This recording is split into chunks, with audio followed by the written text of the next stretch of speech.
let's have some fun and get this thing happening. I'm going to go ahead and get the video going. I just want to welcome you also to this Kendall Hunt webinar. It's really important, of course, that we get a chance to talk, and the industry has changed so much. It's just incredible how much it's changed. So this is some stuff that I've done. To me, I did psychographic research for MCA. I've taught for a long time.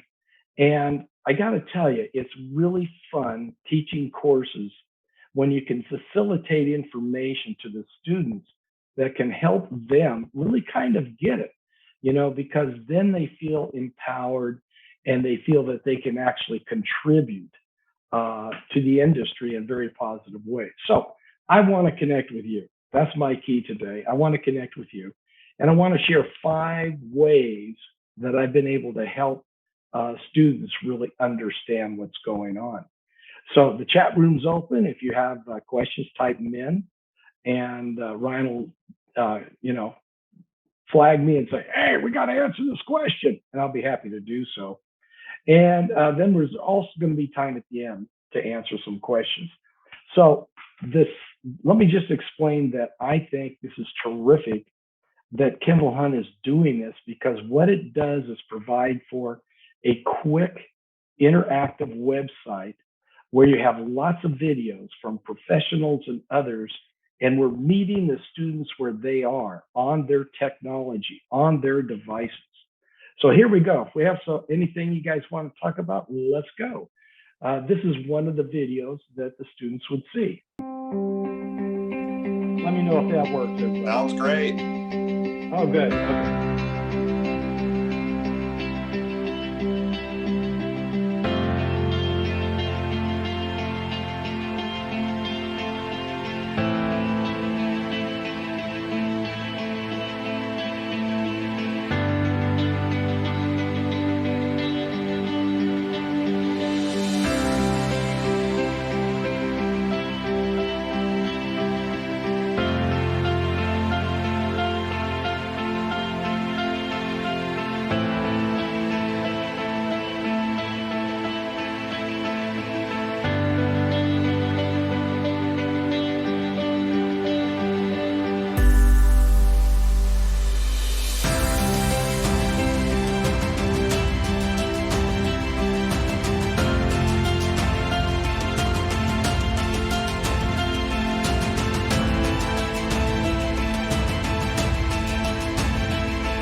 Okay, as you can see, that's the website right there. We're going to go through that in just a couple of minutes. Let's talk about those 5 things that'll help you connect with your students. Music is so important to students, whether it be symphonic or some rock group. So I would recommend that you don't lecture to the students. They get enough of that. What you want to do is kind of get them to start thinking about how they can participate in the industry. So the website has a lot of this color eye candy, I like to call it, where we're connecting with major acts, whether they be old, new, ballet, whatever it is that we want to talk about, because there are so many opportunities. And so the site that we've got, the Kendall Hunt site, really is a lot of information, including videos from top artists and industry professionals offering advice about the business and how to succeed. And that's really cool because that's what they want. They want a chance to get into this. We were on a list, a 30 under 30 list together. And I called everyone on the list, introduced myself, and I met Daniel, and it wasn't in the States yet. We became friends. I saw what he was doing. And I think the best way for me to help Scott win his argument, because I agree with him, and I think for all my artists and the fact that I want content to have value, is to be able to call as an investor in the company and tell Daniel I think he's wrong.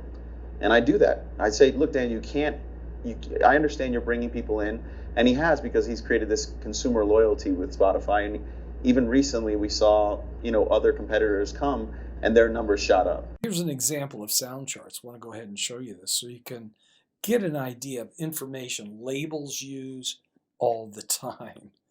And so let's go to the charts and let's take a look at some different types of charts. You have the Spotify and global charts and top song charts. You also have radio airplay, and you can compare artists, which is kind of cool. So let's go down and look at Stay, Justin Bieber. Okay. And so then we can actually go and look at the total views, 8.5 million. And then you can start to see even when on TikTok, when the activity occurred, when things went up and then way down and back up again. And then you can go to the Spotify charts and you can see that he's had a lot in today's top play there, although the skew line is down. And notice that it's changing the numbers up and down as we look at the dates. Then we can look at actual. Yeah, you can actually look at almost any artist anywhere in the world and what's being played right now, including a lot of do-it-yourself artists. So chapter 1 is monetize emotions. And as we go through this, you'll see the different chapters. And in the white on the right-hand side of your screen are the subjects in the chapters. So they have the chapter to read, the videos to watch. And I've watched the students watching the videos and their eyes just get big. I've asked them, do you like these? They said, oh yeah, big time. So it's really important, I think, to merge this all together. Okay, so the second thing you want to do is explain how the industry is changing. This is not the traditional music industry. The KH site explains how things are changing. We are not in the business, literally, I'm talking about this, I'm a music business insider, I vote on the Grammys, that kind of stuff.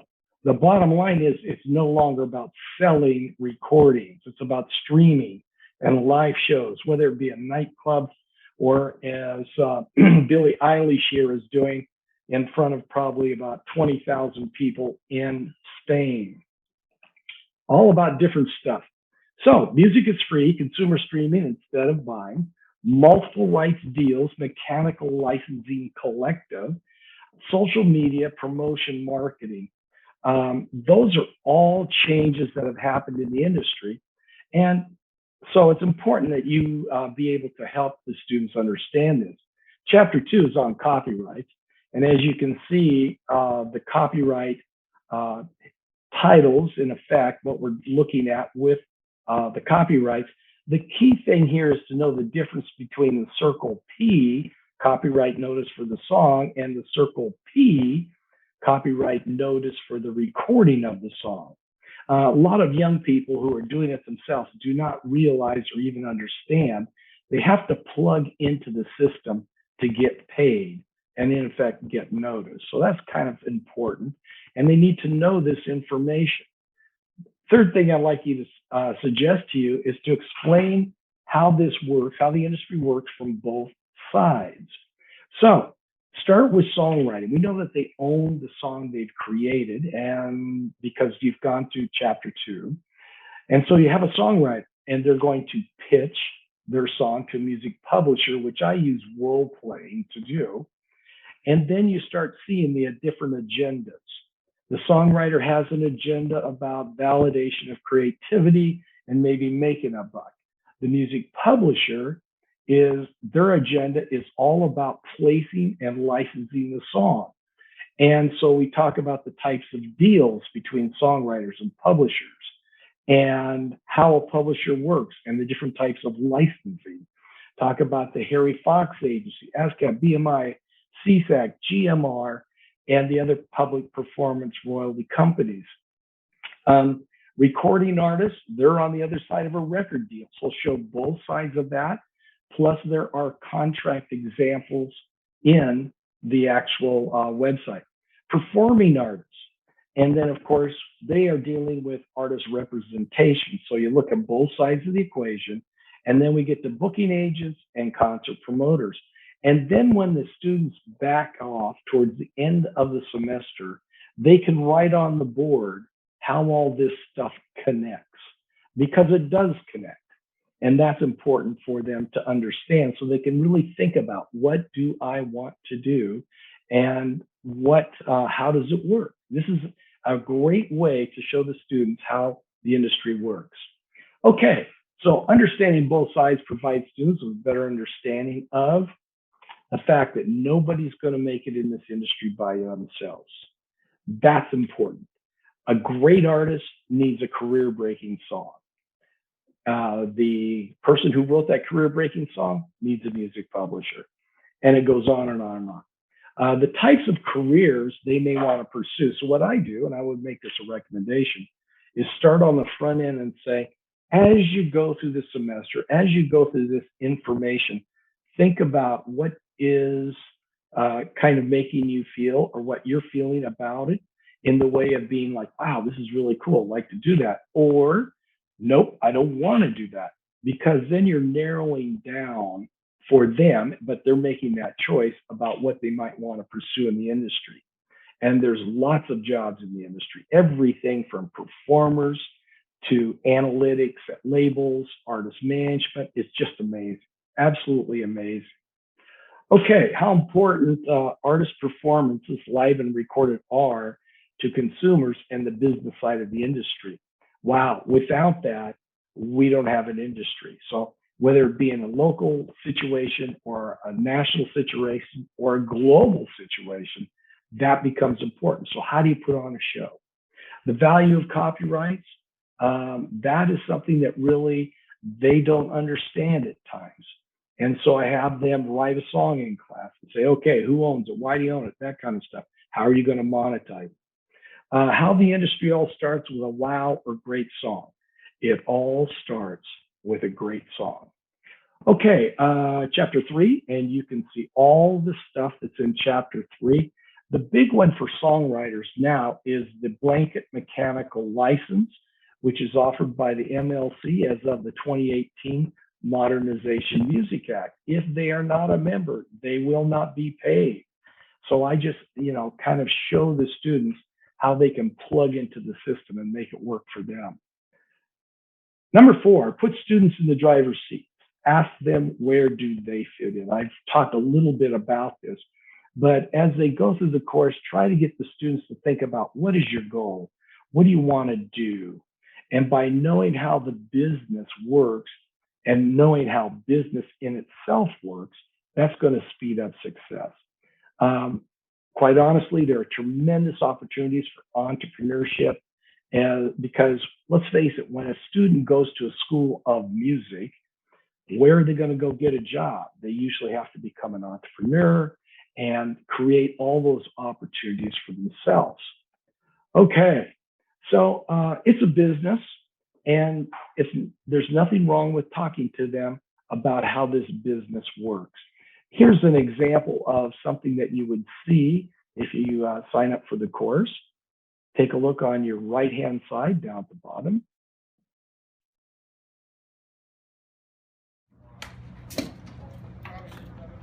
This is actually where they are setting up a concert for a major recording artist. And so it shows some of the grunt work. And this, I'm just showing you the very front of this. But this is where we talk to the sound engineer, the producer, the stagehand. Your name? My name is Tammy. But you go by? Skittles. Okay, and so you get to see the people behind the scenes, real people making this stuff happen.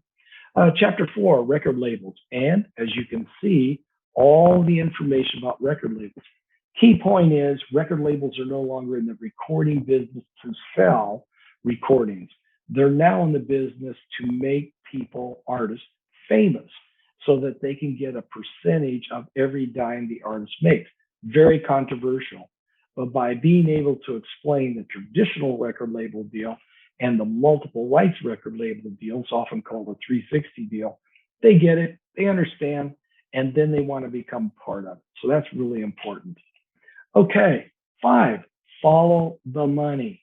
I have found that students really understand and want to know how this works.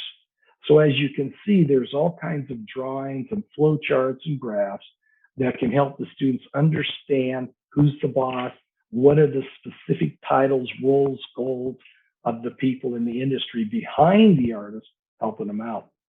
Chapter 5, digital creativity. If you think you're going to be successful by, using Pro Tools Logic Pro, you may be, but you better be really talented. So Charlie Puth has a video where he explains how he does it. But then we also look at the process in the actual recording studio with the union musicians and the singers, AFM musicians, SAG-AFTRA singers, types of session, who is the recording team, funding, and budgets. Actually have the students do a budget because the major labels requires that now. Okay, chapter 6, artist representation, and again, in the white on the right-hand side, all the information, including the deals and the contracts and the commission. And one of the things that I haven't ever seen before that we put in here is the asking price. The asking price a promoter would ask for a band to go out. And then the analytics and what's the image and brand built on. And then, of course, we get the last chapter, chapter 7, concert promotion. Ka-ching, this is where the money is made. So concert promotion is all about creating an event, usually a one-night event or a festival, where the amount of money being made is shocking. I was just looking at one of my sources. The Rolling Stones went out in January, had 4 shows and brought in $14 million, and that did not include the merch sales. So the students have bid sheets that allow them to figure out what it really costs to put on a show and a concert. Kind of fun stuff.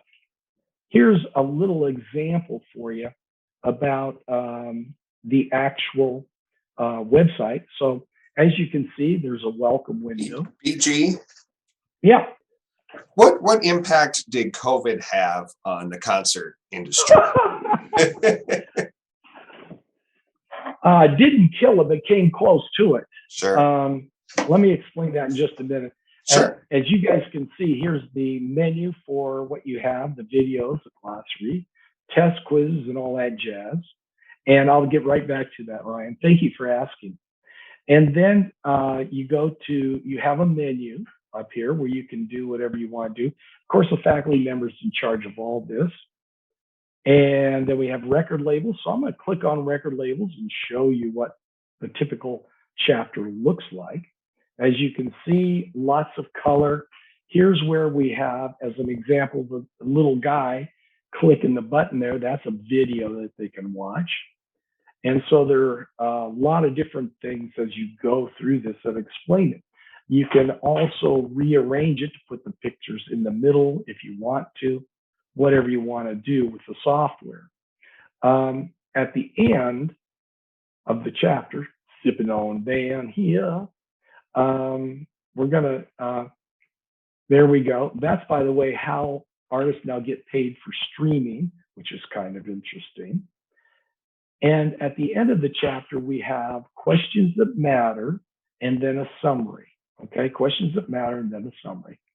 So that's kind of an important thing to be aware of. And then at the very end of the chapter, you have the PowerPoint presentation. It's open for both you and the students, and you can change it whatever you want to do. All the sources are listed, of course. And then we have what are called flip cards, because there's words used in this industry that sometimes I tell the students, almost like teaching Russian, you know, what is a statutory rate? What is a controlled composition clause? They need to know that stuff because the industry wants them to be aware of it so they can accomplish things. And then you have a quiz at the end of the chapter. So that's a typical chapter. Okay, we had this question that I love about the concert business. Concert business, I have a source that I actually pay for to look at. Concert business has really been struggling for the last few years because of COVID. So you have these older artists, the Stones, as an example, because we talked about them earlier. Well, their records aren't selling anymore; they're being streamed. Yeah, and the artists make some money from that, but not as much as they used to. And then you've got the concert business where they just shut it down pretty much. However, the bookings, it's all ramping up is the best way to say it. I have never seen more concerts being scheduled in my life. And that includes local concerts, national concerts, everything is starting to really crank up again. So I hope that answers your question. Why another textbook? Well, let's face it, this is not a textbook. This is literally a whole new ballgame with lots of videos and the colorful drawings, flowcharts, and all that stuff. It seems to engage the students better. And the students that I've had using this, testing it, really will tell me, you know, and I can just see it. They learn quicker and they learn more and they understand how it works. And then the last thing here is quick updates of industry changes. Because it's an electronic source, you ordered for the fall, there will be things in there that happen probably in July and August that have changed the industry. So lots of updates that are easy to do. Plus, you will have PowerPoint presentations, flip cards, quizzes, and then, of course, section tests and a final exam. So, questions, lay them on me. Let's see what you guys got to say here.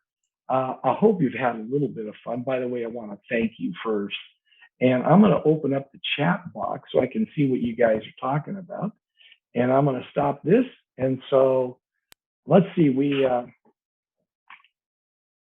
okay, good. Yeah, how do you interpret that's a great question. How do you interpret the recent sale of music catalogs and how it impacts artists in the future? Well, we're talking about two different things. The sale of catalogs, are we talking about music publishing catalogs, or are we talking about artist rosters at the labels? We're down to three major record labels, of course, Warner Music, Sony, and Universal. Sony Japanese, Universal French, Warner American, even though it's owned by a guy in London who's a Russian. The bottom line is there's reasons that people are buying these catalogs, and it's not that unusual. As people get older, they realize if they own the copyright of the songs or even of the recordings, they can sell those for a certain amount of money. And that's how does it impact artists in the future? My guess is that artists in the future will be given opportunities to re-record the songs, maybe even re-record the recordings. I think it's not a negative thing. I think it's a positive thing. They're buying those catalogs because they think they can make a profit on it over the remaining years that it is under copyright protection. Okay, other questions? So do they, if someone owns the copyright on the songs, do they still get, if they go on tour, they can still generate income through their concerts, right?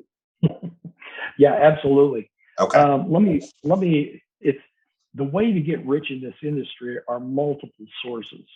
If you're a songwriter, then you have checks coming in from the licensing, mechanicals, public performance, sync licensing for videos and movies, your use of the song. That's the circle C. The circle P is who owns the recording of the song. So they can make money from that also.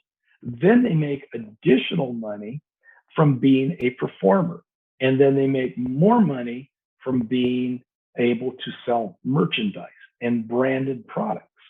And so the bottom line is once you hit a certain break-even point at the label, the money becomes unreal. If you become a global artist, we're talking about really serious money. In the online course, do you talk about the impact of video games, TikTok? Absolutely. Like Yep. my 11-year-old, that's how they discover music, is through video games and TikTok. Yeah, it is somewhat controversial because a lot of that stuff is not being, a lot of those companies are not paying royalties.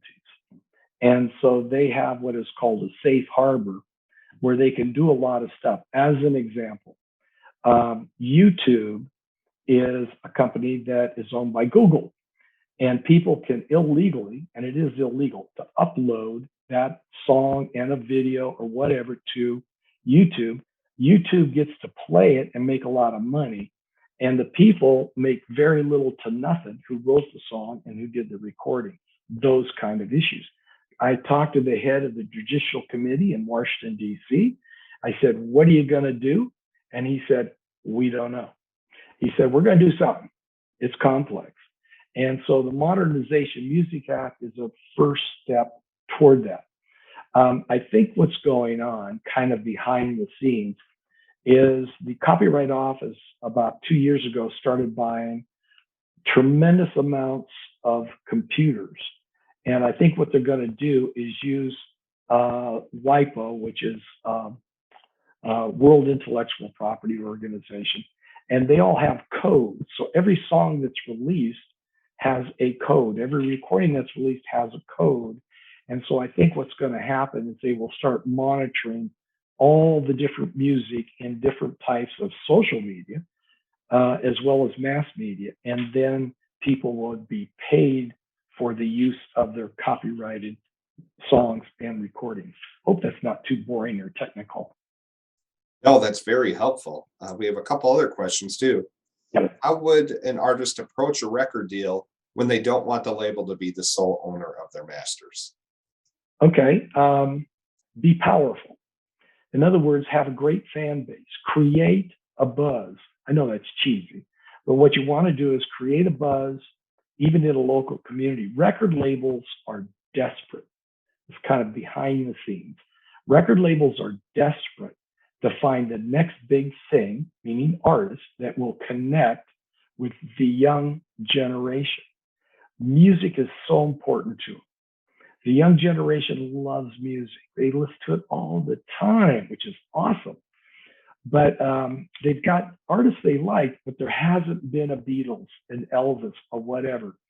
And so record labels are desperate for that. So if you're a do-it-yourself artist and you do something great that people like of that generation, start tweeting about and all that other stuff, the labels are actually going to come and see you. Then you make a deal. And one of the deals you could kind of make is a distribution deal where you retain part ownership, they retain part ownership. Now, if you're a superstar, so there's a couple of different ways to do this, and I'll hurry up. First way is you are a do-it-yourself artist that has got a lot of people, a lot of buzz on social media, which is where they're looking usually. What happens then, the record label wants to come in and do whatever you got happening that's making people excited. They want to blow it up globally and make a lot of money. Okay. The other thing is to become an artist with a record label deal. Do your 5 to 7 years, then do it yourself. Do your own distribution deal because you're already famous and you can make so much money. So the big thing is power is based for negotiation on what you got that people are really into and excited about. Hope that makes sense.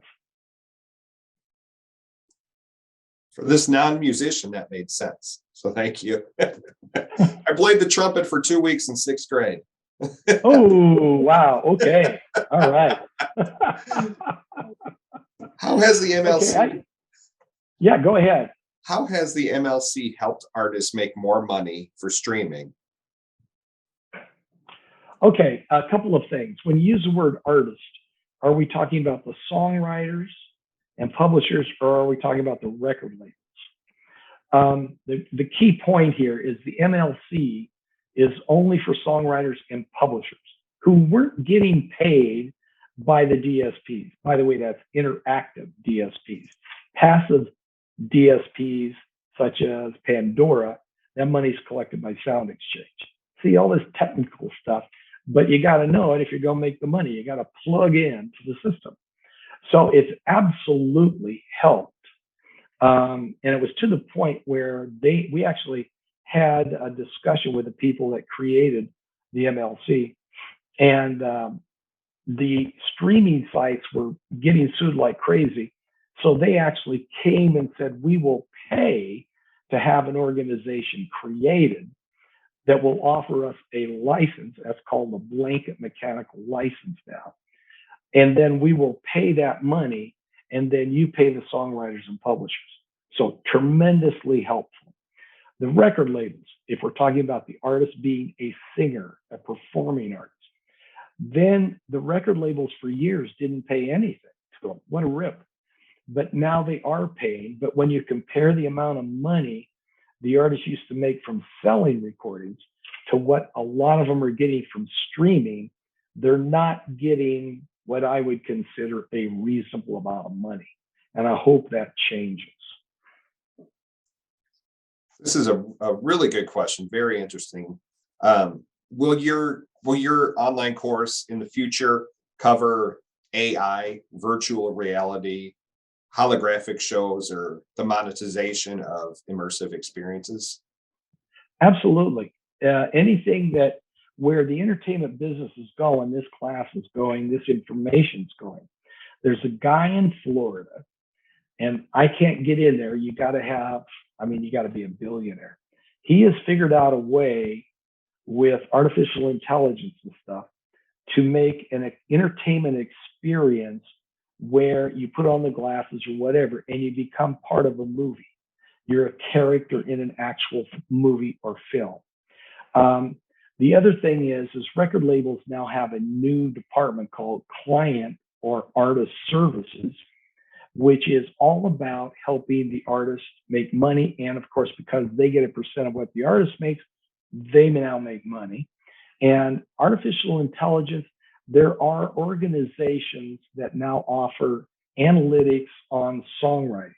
So they can, and actually I have the source, but what's interesting is they will show you how certain hooks, chord construction, all that kind of stuff is affecting different types of consumers.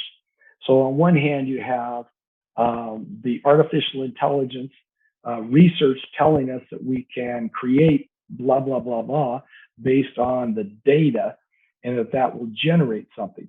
Personally, I think that's possible, but I tend to think the human factor is always better.